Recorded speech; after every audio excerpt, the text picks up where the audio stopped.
Bonjour Monsieur le Président Bamba, bienvenue dans notre pays, la Teranga. Voilà. Et sachez que nous avons notre guide religieux ici qui s'appelle Cheikh Ahmadou Bamba. Donc vous êtes bienvenue chez vous. Voilà. Donc sans plus tarder, je vais donner à Anouar de faire la présentation.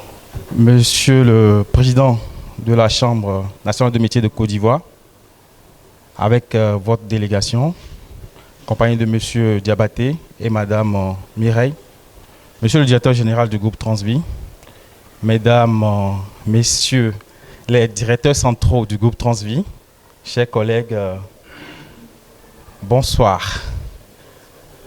C'est un réel plaisir pour nous de participer ou soit de prendre part à la cérémonie de signature de l'accord de partenariat entre la Chambre nationale de métiers de Côte d'Ivoire et le groupe Transvie.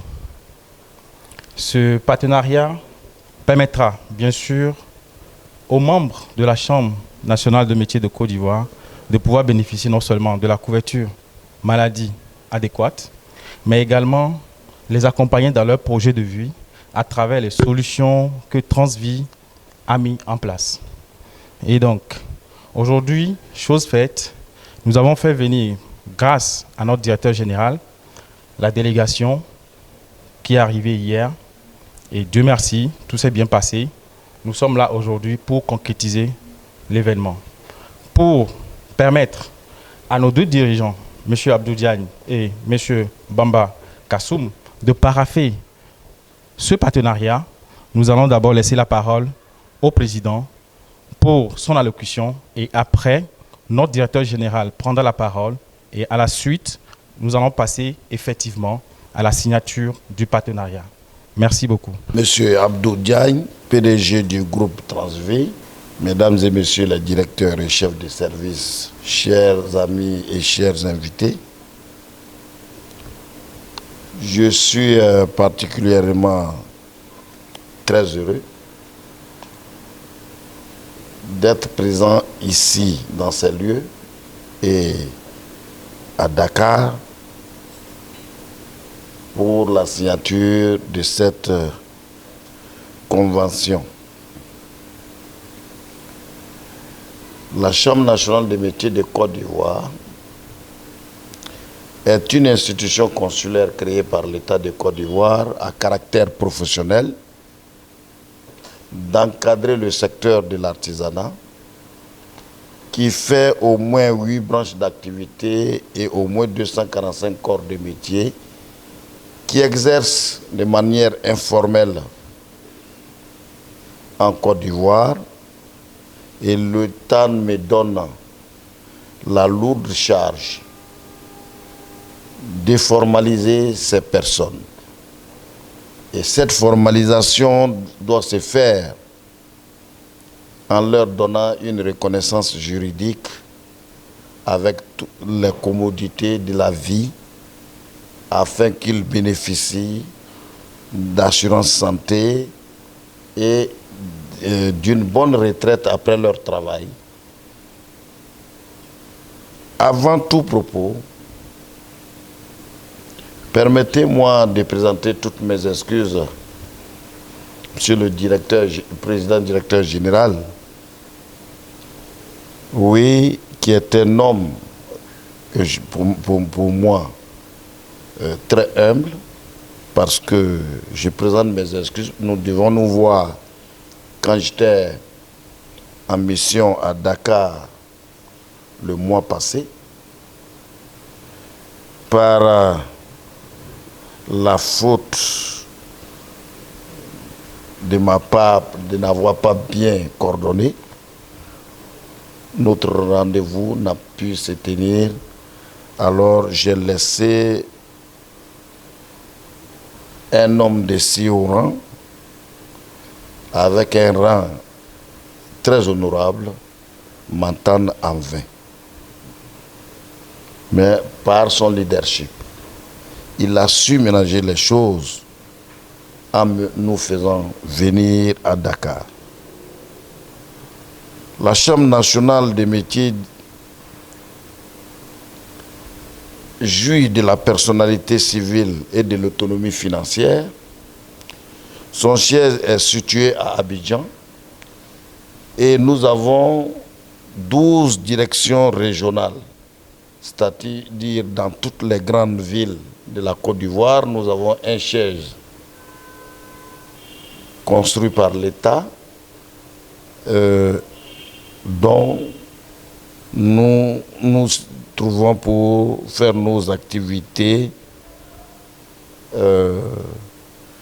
Ces sièges seront, pour ma foi, en tout cas pour Transvie, afin qu'on mène ensemble la mission que l'État de Côte d'Ivoire nous a confiée, en modernisant ce secteur, en amenant les artisans à un statut formel, en leur donnant ce qu'il faut dans un pays moderne.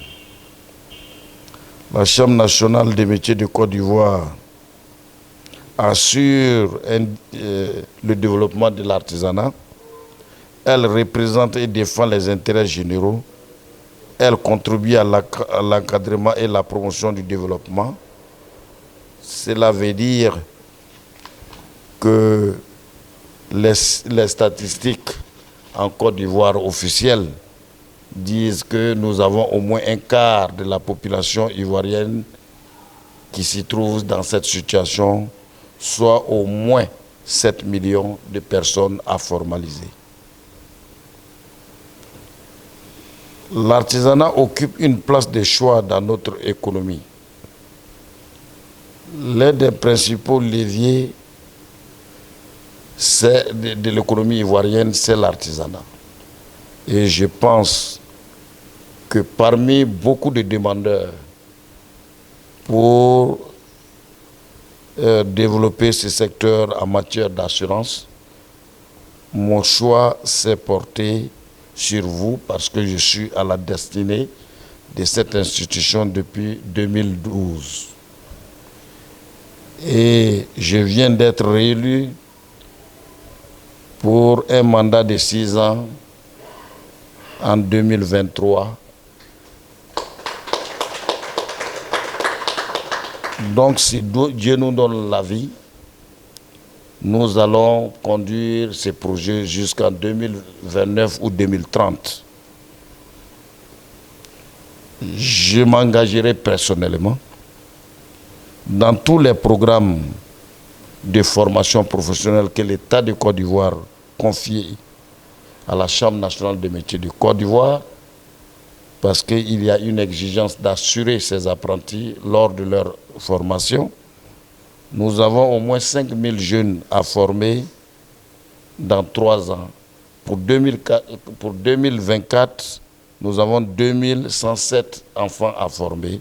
Nous allons déjà commencer avec ceux-là et aller sur les autres artisans pour les amener, en tout cas, dans l'assurance pour garantir leur santé et leur donner une meilleure vie. Pour terminer, je voudrais remercier le PDG qui a su et qui a accepté, en tout cas, de prendre en charge le séjour de ma personne et ma délégation ici au Sénégal. Il est de notre devoir de ne pas le décevoir. Je voudrais aussi remercier sa représentation qui est à Abidjan, qui a su, et je voulais rassurer le PDG que c'est un grand manager qui s'y trouve à Abidjan. Toutes les choses se passent aussi simplement cet après-midi, mais il le sait combien de fois il a démarché avant qu'on puisse se voir et que j'amène son dossier auprès du ministère pour le valider. Je voudrais vous dire merci de prendre en charge moi et ma délégation. Et quant à ma délégation, Mireille, vous êtes mon assistante. C'est à dessein, j'ai accepté que vous venez afin que vous suivez ce dossier particulièrement dans son exécution. Et quant à M. Diabaté, tout ce que nous faisons, la finalité, c'est l'argent. Donc, les flux financiers, ensemble avec M. Anoua, en tout cas, essayez de calculer très bien des choses abordables à nos artisans afin qu'ils y adhèrent massivement. Voilà pourquoi je vous ai fait venir, pour que vous suivez ce dossier particulièrement. C'est vrai, vous allez profiter de Dakar, mais après Dakar, il y a un travail à faire. Donc, je vous interpelle à le faire avec loyauté pour que le Sénégal et la Côte d'Ivoire, c'est une histoire de longue date et le destin ne se dérobe pas. Vous savez qu'il y a beaucoup de choses qui se sont passées pour des personnes qui veulent la même chose. Mais le Seigneur a voulu que ce soit avec un frère sénégalais. Alors donc nos parents ne se sont pas trompés. Donc je voulais vous dire merci et à toute l'équipe de Transvie. Vive la signature de ce partenariat pour que vive la Côte d'Ivoire et le Sénégal. Je vous remercie. Merci beaucoup, Monsieur le Président, pour ce brillant discours. Tout d'abord, nous vous souhaitons la bienvenue chez vous à Dakar, ainsi que aux membres de votre délégation, M. Diabaté, Mme Mireille. Donc il y a des phrases, les dernières m'ont beaucoup interpellé, donc on sait que Diabaté sera notre interlocuteur comme celui qui gère les sous, et comme c'est Mireille qui doit suivre le dossier, la mise en œuvre, l'exécution, je saurai quoi faire d'ici le week-end pour les pousser à gérer ça. En tout cas, Président, je suis très ravi, ainsi que les collègues ici présents. Nous sommes heureux de vous accueillir à Dakar pour la matérialisation de ce partenariat entre la Chambre nationale des métiers de Côte d'Ivoire et Transvie. Je me réjouis aussi de partager les mêmes visions en termes de mise en œuvre de ce projet et surtout la formalisation du secteur informel qui est un sujet qui m'a toujours beaucoup passionné, où beaucoup d'experts, entre guillemets, ont pensé que cette formalisation passerait naturellement vers la fiscalisation de cette économie informelle. J'ai toujours théorisé que ce secteur informel est très formel en Afrique. Pour s'en convaincre, il faut demander aux banques qui sont le plus grand client, c'est ce secteur informel. Il faut demander, comment dirais-je, à nos États qui sont les plus grands employeurs, c'est ce même secteur informel. Il faut demander aux entreprises qui sont dans la distribution comment ils font pour que tout le produit se retrouve dans les coins les plus reculés de nos pays, c'est ce secteur informel. Donc je dis très souvent que c'est notre marque déposée, il ne faut pas la dénaturer, il faut l'accompagner. Parlant de la fiscalisation, je dis souvent que l'impôt c'est juste une participation par rapport à un service rendu, par rapport à l'effort de guerre.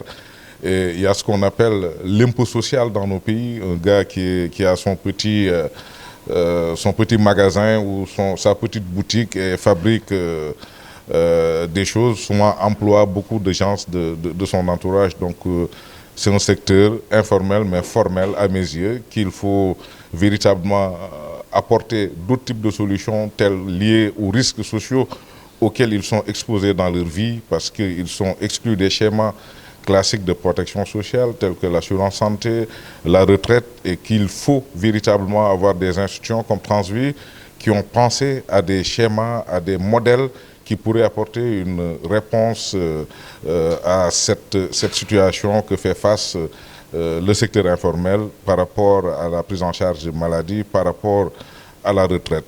Et quand nous suivons l'activité actuellement ou dans la sous-région, je dirais plus même au niveau du continent africain, la protection sociale, l'assurance maladie est au cœur des débats politiques, je dirais même économiques, parce que c'est un élément de gouvernance. Quand tu vas à Lomé chez Anouar, ils ont lancé l'assurance maladie universelle, obligatoire. À Lomé, à Cotonou, à partir du 1er juillet, aucune entreprise n'a le droit, toutes les entreprises ont l'obligation d'assurer le travailleur. J'étais tout récemment en mission avec l'ANPS, l'Agence nationale de protection sociale, pour les accompagner sur la mise en place d'un système d'assurance maladie pour le secteur informel. Donc, quand nous avons en face de nous un interlocuteur, la Chambre de métier, qui regroupe le quart de la population ivoirienne, qui évolue dans le milieu de l'artisanat et qui tente d'apporter une solution à l'épineuse problématique de la couverture maladie de ces artisans, nous ne pouvons que nous en réjouir et vous remercier pour le choix que vous avez porté à cette institution Transvi. Donc nous le savons bien, j'ai longuement discuté et travaillé sur ce dossier avec Anouar. Je profite de l'occasion pour le féliciter, le remercier. Il est en train d'abattre un excellent travail sur Abidjan. Il m'a mis la pression au point où je sais que je n'avais pas eu le choix. Je me rappelle une de mes missions à Abidjan, il m'a chopé pour que je tienne une réunion obligatoire avec ton directeur et ton directeur général adjoint. Quand vous êtes arrivé à Dakar aussi, la pression était énorme. Je le taquinais même un soir en lui disant, mais Anouar, je n'ai pas d'ordre à recevoir de toi. Finalement, il me donne des ordres, fais tout, il faut le voir. Et donc, ce n'est que par manque de coordination, c'est des choses qui devaient arriver. Et à toute fin, malheur est bon. Peut-être que si on s'était vu, la convention ne serait pas encore signée. Mais Dieu a voulu que notre rendez-vous ne se soit pas matérialisé, ce qui nous a permis d'être là aujourd'hui. C'est moi aussi l'occasion pour moi de vous remercier par rapport à votre humilité, votre modestie, d'avoir accepté notre invitation. Normalement, c'est nous qui devions nous déplacer sur Abidjan pour venir signer cette convention, mais vous avez accepté humblement de venir, malgré votre agenda très chargé, de répondre de manière favorable à cette invitation. En tout cas, soyez-en remerciés. J'en profite aussi pour saluer l'ensemble des collaborateurs ici présents qui ont rendu cette cérémonie qu'on a organisée dans un délai hyper court, qui ont rendu cette cérémonie possible, l'ensemble des directeurs, l'ensemble des équipes, tous services confondus, tous départements confondus, pour leur présence et voilà, leur soutien, les efforts qu'ils ont fournis pour matérialiser cela. En tout cas, en ce qui nous concerne, nous ne ménagerons aucun effort pour que ce partenariat puisse aboutir et nous n'avons aucun doute que ce sera un partenariat qu'on citera dans les annales entre Transvi et la Chambre nationale de métier. Je n'ai pas préparé de discours, je pense que j'ai été dans le sujet, hein, dans le game, voilà. Donc, sans plus tarder, nous allons procéder à la signature et en tout cas, merci pour votre présence, chers collègues, merci pour votre venue.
des autocollants qu'on va mettre sur les voitures pour les indiquer. Donc ça c'est un wolof Transvi Kaaraange pour voilà la meilleure de la prise en charge médicale pour les chauffeurs. Donc là ce sont les gadgets qu'on doit amener demain. Voilà, on va faire en même temps l'enrôlement, imprimer les cartes en même temps. Et visite médicale. Ouais, c'est du tic au tac en fait. Merci, mais c'est Je bien. pense qu'on va dupliquer ça aussi. Ouais. Le même mécanisme pour aller plus vite dans l'enrôlement. Franchement, c'est bien.